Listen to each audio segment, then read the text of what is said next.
Bonjour peuple congolais, Toye Lissusu Solana Bino na Tongwa Lelo, pour vous dire quelques 3-4 points moroboé. Il y a Liboso na entraîné mingite, il y a Liboso Bolandaki message il y a Ndekonabiso Vermeil général le Congo d'abord pour na batu o baliaki 13 000 pour essayer tenter agresser notre leader président Fachi pour bazoba image on a bâti dans la RTNC et puis bâti de la Bruno Chibala. Donc ngana obakse belé té mais na ko confirmer que effectivement ils a vrai mais tous après tous de la bango mais to ebi ke lokwa si to déjouer ngo ba oyate mais so qui peut ba meki ko ya toza toujours prêt ba obetama ndenge ba o msu ba betama ki mukola conférence il y a notre CG Jean-Marc Tabound tous là tous après bande rebelle ba benga ba mais pourquoi Vermeil a salaki on a vidéo il fallait causer la bango aso ba ye bongo ba betama mais moi je dis oui moi je suis de ceux je suis c'est lui qui lui avait donné par nanga ya d'accord qu'il y a ça la vidéo pour informer la population Alexa banani baloba ba comment ba bunde la peuple mais ba bunde la peuple était comment mutu oyo grande majorité ya population za simanaye bino bolia 13 000 pour na ko luka ko humilier awa pour botina ba image na RTNC. Donc vous travaillez avec ce pouvoir là d'occupation, ce pouvoir là sanguinaire. Après batumusu pe abandimela rabino.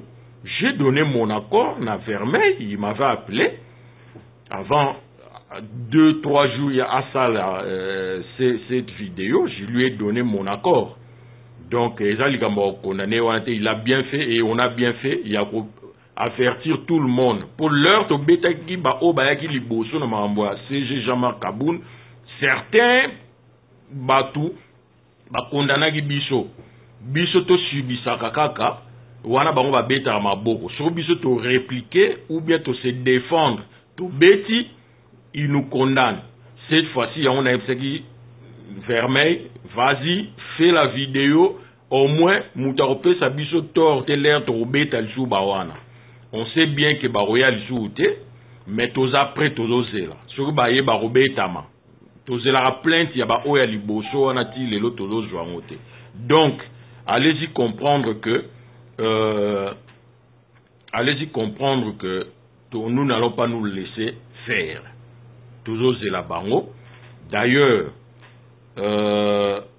ces garçons-là, Andreas Mouzon là, toujours sur président Fachi, je vous avais dit que c'est un menteur, c'est un petit mytho, on le connaît.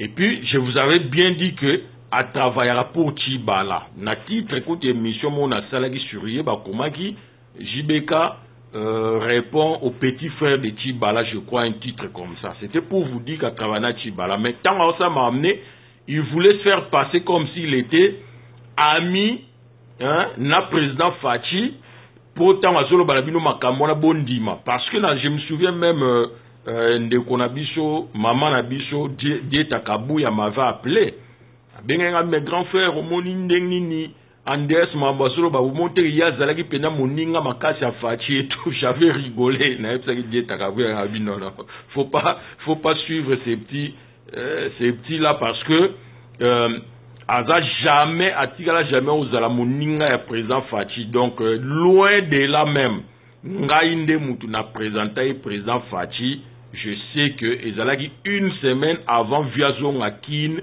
tanga kende ko sala meeting wa munene na kin wana na juillet 2016 na messe moko esalamaki na Bruxelles avant viazo ngakin to selaki messe bozo se souvenir nango. Il était venu là derrière ayaki penangati.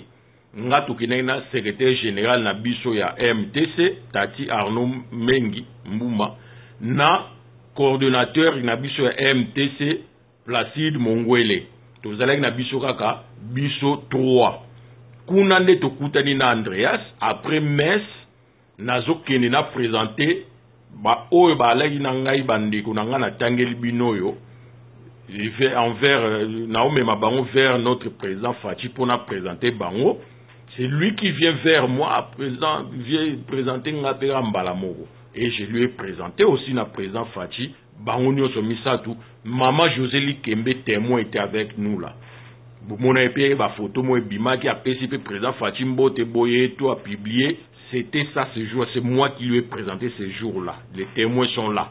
Et puis depuis qu'il a passé un Mbote, un jour à présentation, président Fatia tika au monel soute aye bakana e pays écoute te donc bolanda ba mensonge jonate et c'est le cas nango alobane pe soute lokola pe muto bazali na ye o ngala benga kapia kadilu c'est mon petit frère il a pas l'écoute vous voyez donc lié muta bimisi pe maman mais moi je vous le disais déjà toye ba ki melo kola ba laki bangomi balé kapia kadilu aye abimisi na poisa.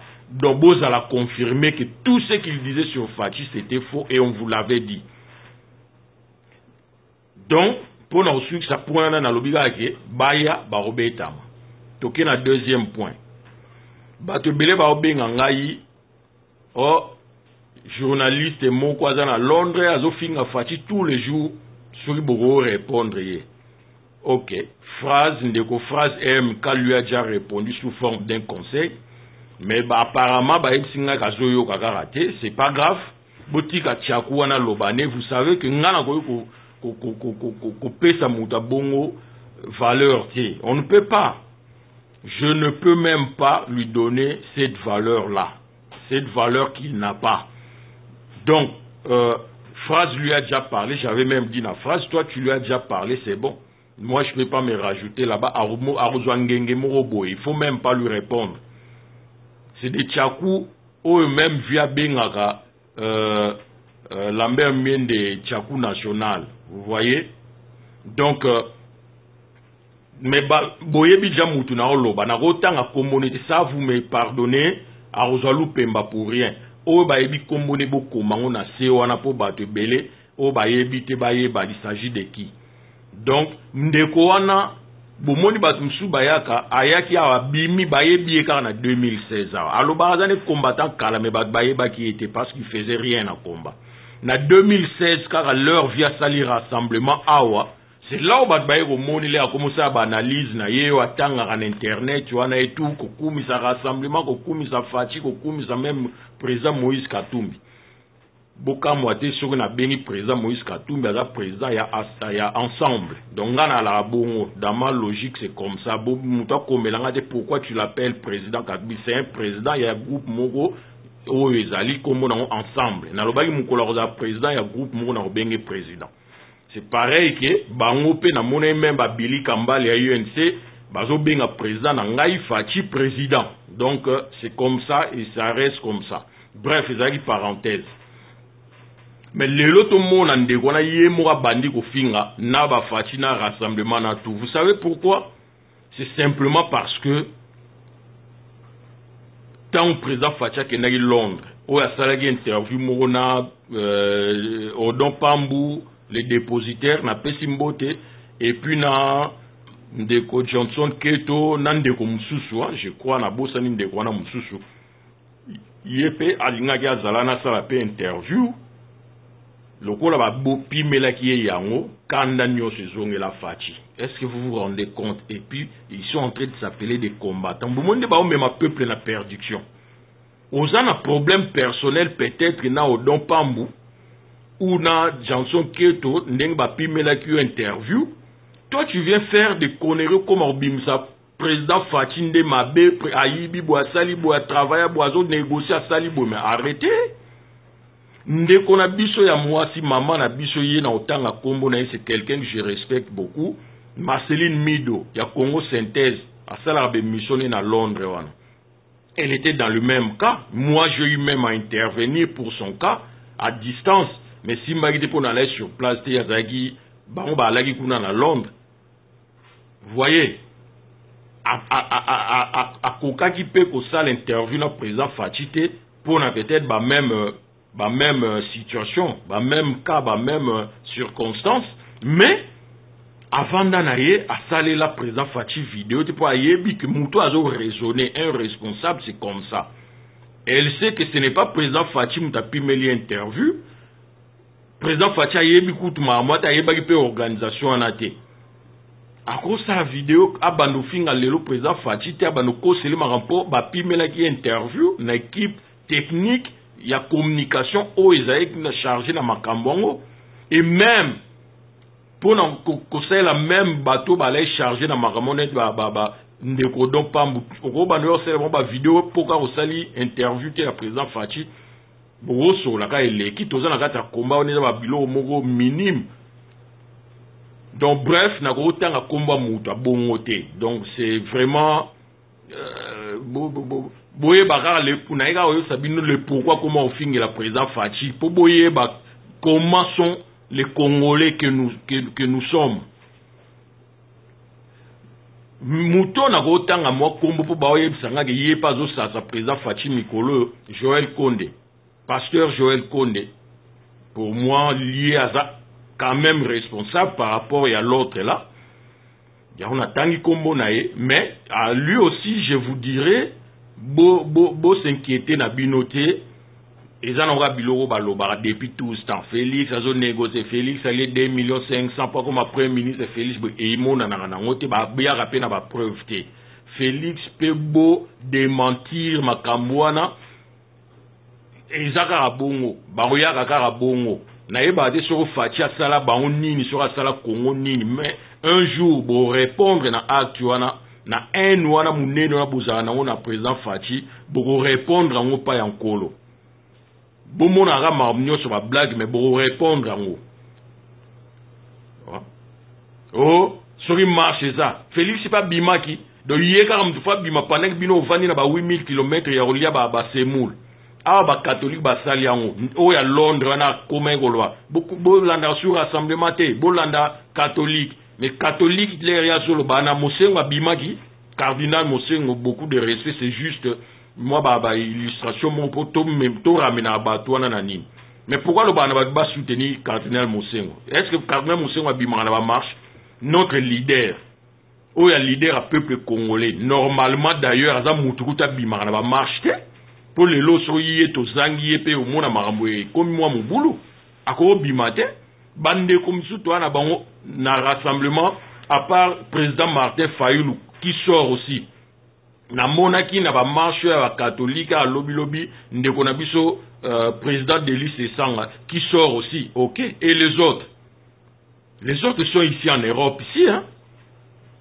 je cite pas les noms bazan Europe ba vandi hein Fatinde mutufa bimela bango kuna après batindaka journaliste na bango Mike Mukebai abimisa ba article moi lokuta sur Fachi bango ba vandi koto sujet lelo zawana te mena glissango muke hein pour so ba marche za toko exigera tout le monde na marche pourquoi vous exigera Fachi toko exiger cardinal Mosengo to exiger Fachi to exiger président Fayulu, tu exiger président Delis Sessan, tu exiger président Katumbi, tu exiger Olivier Kamita, bango tout, babi maraba marchaka.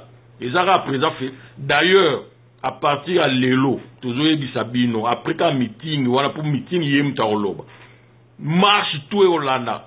Ce qui est mort à la volonté obima bimi. Et résalate pour bino bourbanolobo. Félix Abimaki, Akimi marche sur Akimi. On s'en fout. Parce que vous commencez vraiment à déborder là. Et soka yete akimité pour Félix Akim m'a rappelé ba marche donc depuis mon bout on a failli ko beta e masasa kufa le kinanga polin aza lelo na Angola na ba Fleury Doula nkema somia libinza bango nemba sotisa président Fatimir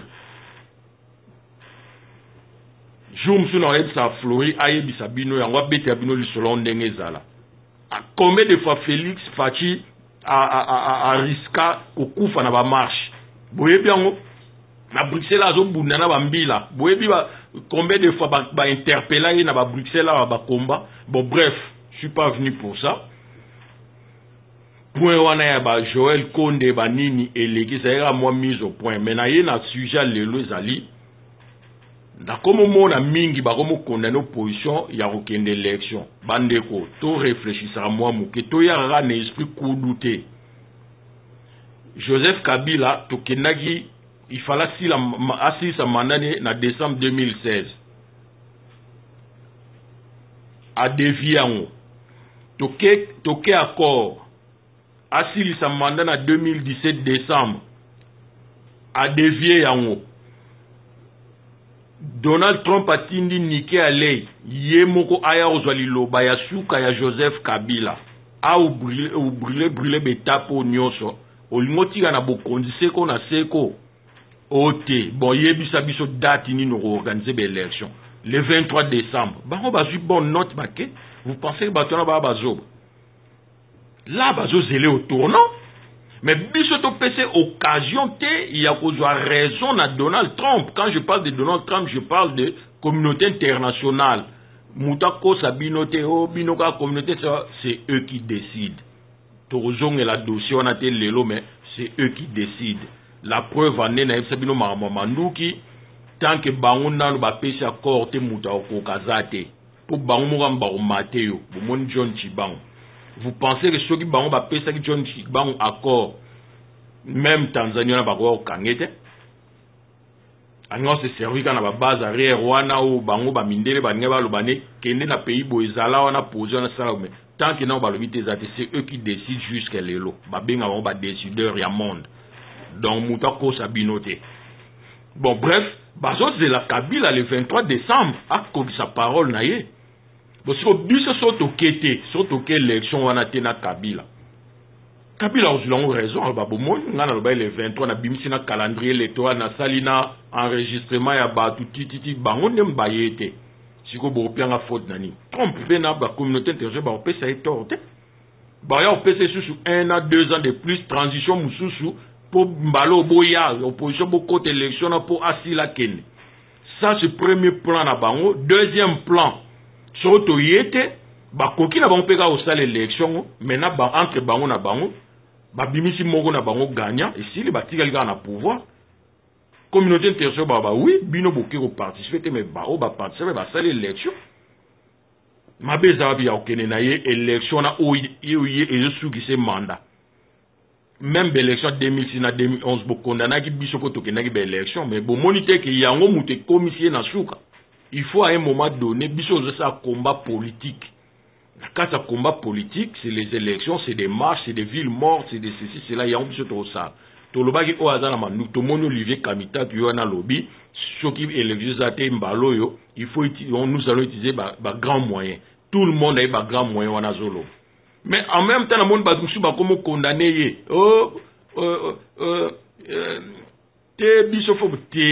Avec Joseph Kabila, tous moyens sont permis. Moi, je soutiens cela. Naza, na France, Nazo, Lobango, Bazo, vidéo, Batine de l'ango Macron. Je m'en fous. Avec Joseph Kabila, il faut utiliser tous les moyens pour tout le monde, moyens pacifiques, nyonso, moyens démocratiques, nyonso. Azo, lingagoyo, kangote, moyens nyonso, moi, je soutiens. Bon, condamnation, il y a Olivier Kamita Tunga, il y a la place publique, mais c'est aussi pas mauvais. Parce que nous avons journaliste français, mon Awaloba, ndenge Joseph Kabila zo salaboye. À force, il y a réprimer la marche pacifique. Il y a organiser des élections, il y a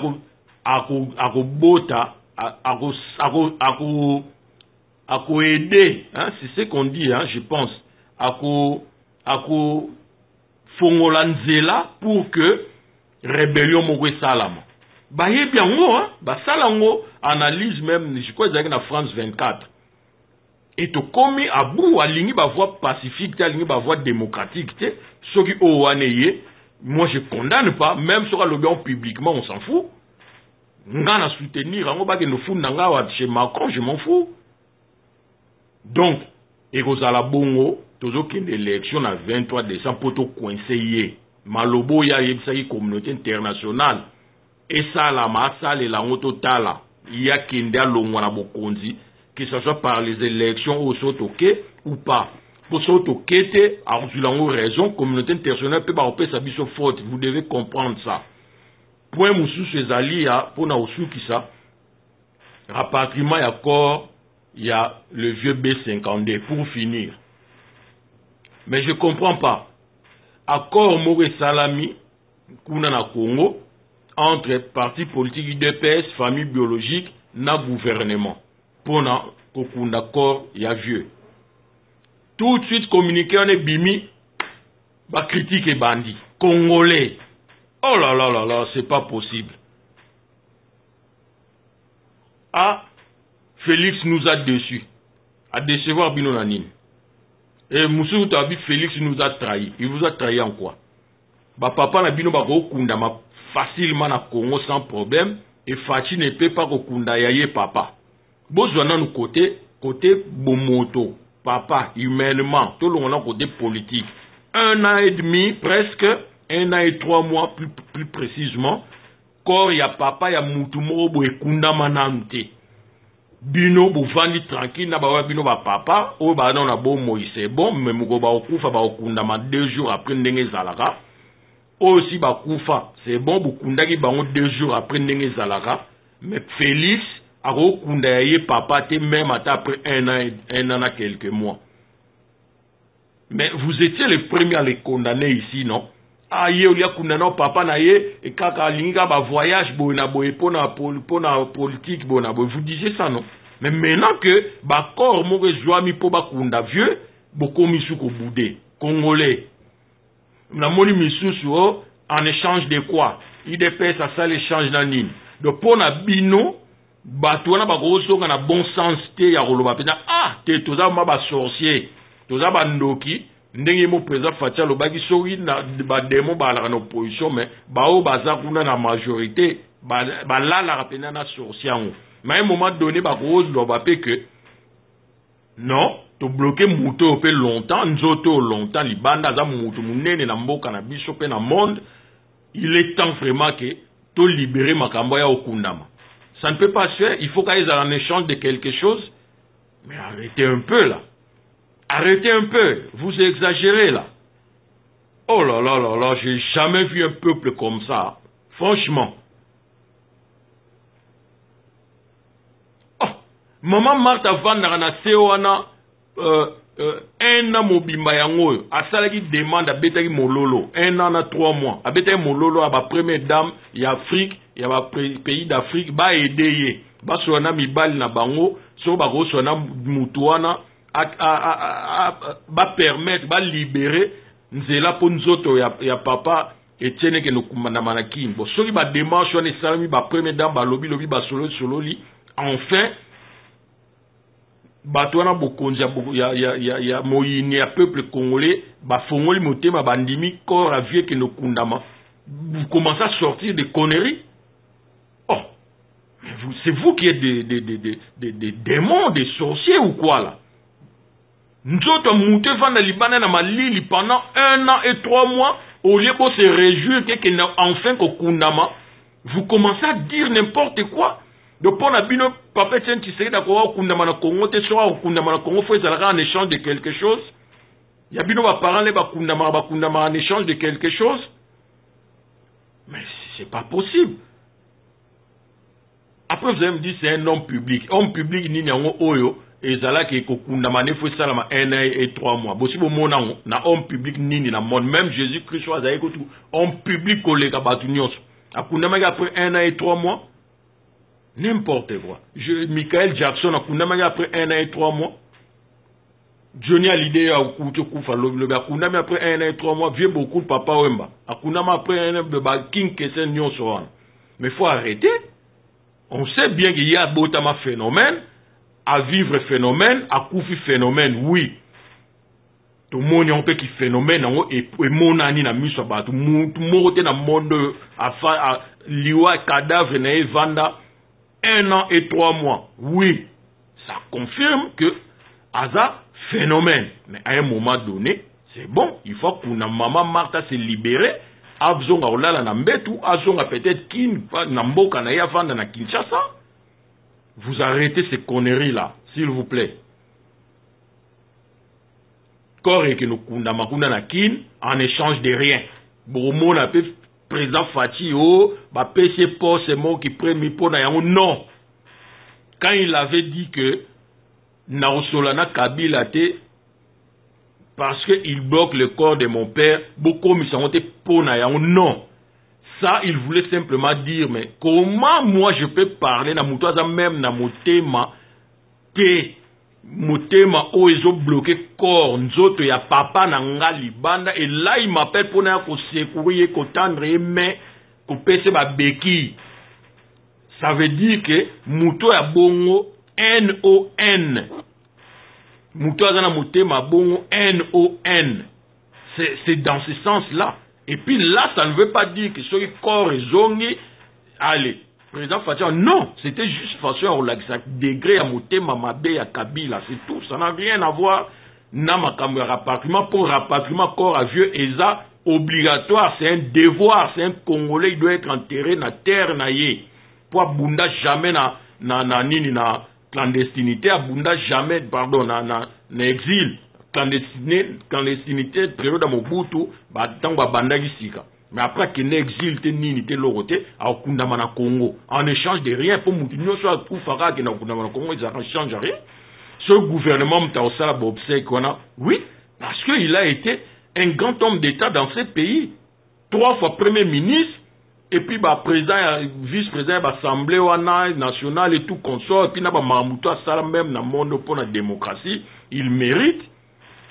Donc, na okota va détail belé de lelo na suki wana, mais boye bara que et au salama bongo en échange de rien. Makambuya na suki sana Olivier pardon vieux Kyungu nazaki un peu étonné à otanga e ka mikolo uto leka ko ebisa biso ke Joseph Kabila c'est un Rwandais botalara zolo nae. Mais je vais poser une question. Est-ce que Joseph Kabila a lelo na o côté na bokonzi wana na 2001 na moment nini oyo zolo a Joseph Kabila za omona na vraiment que un vrai Rwandais lelo to ya kala lera kotaki bolo bananga ya kala parce que tango biso nyoso tozo mona zolo a Joseph Kabila comme Rwandais vieux Kyungu za omona ngote.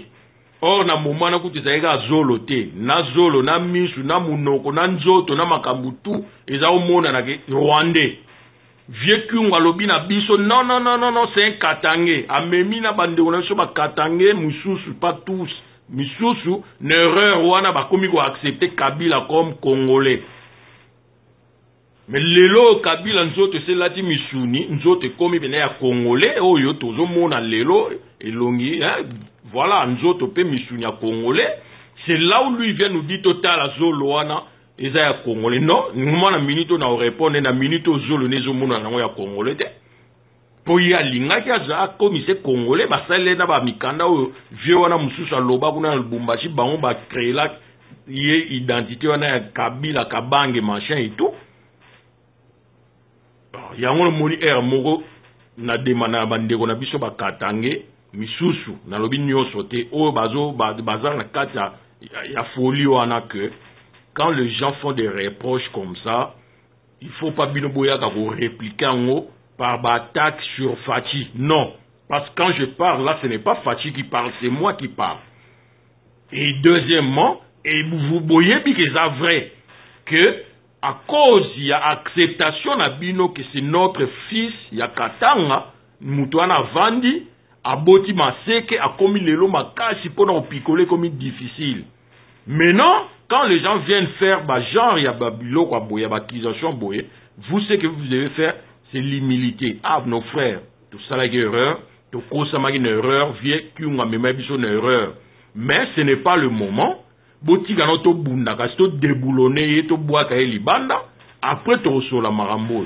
Bo monte que bandeko pe bazo attaquer baza batu ba no bandeko ba reconnaître mais to sangana to bengana mutu ngo pi to tala marambo. Mais quand bino ba eba lobi maramba boy.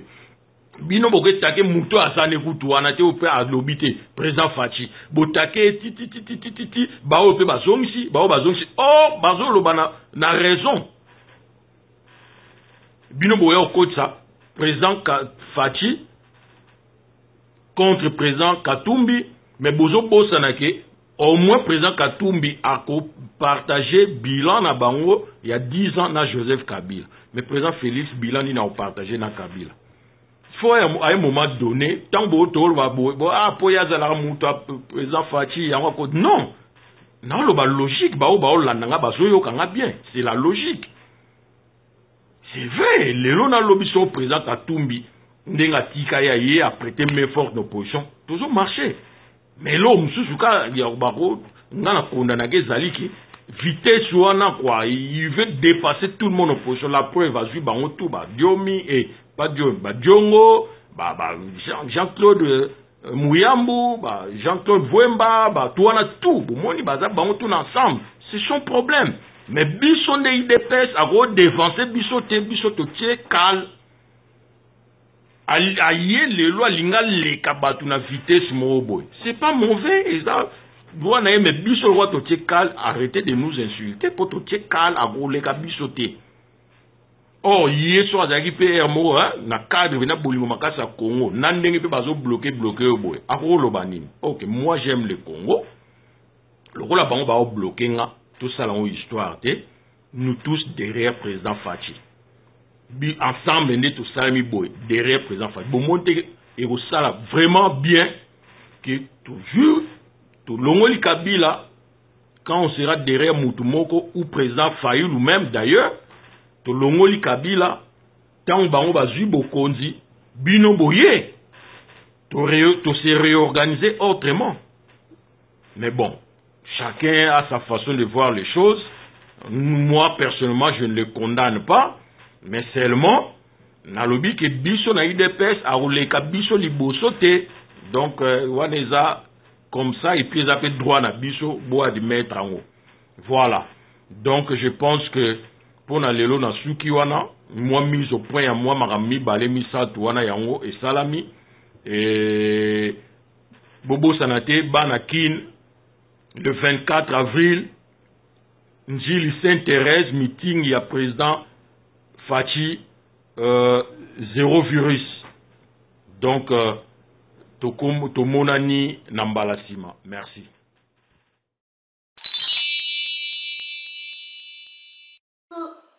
Coucou, c'est Nathalie Makoma. Promo sur CPLA TV. CPLA TV Box est commis à 55 livres. Et encore plus, 10 jours gratuits. Et encore 15 livres par mois. Abonnement à CPLA TV. Oh mon Dieu. En profitez. Boya, parce que promotion, et Zaline Kopé la moto. CPLA TV. Wow. It's the best. Nathalie Makoma. À bientôt.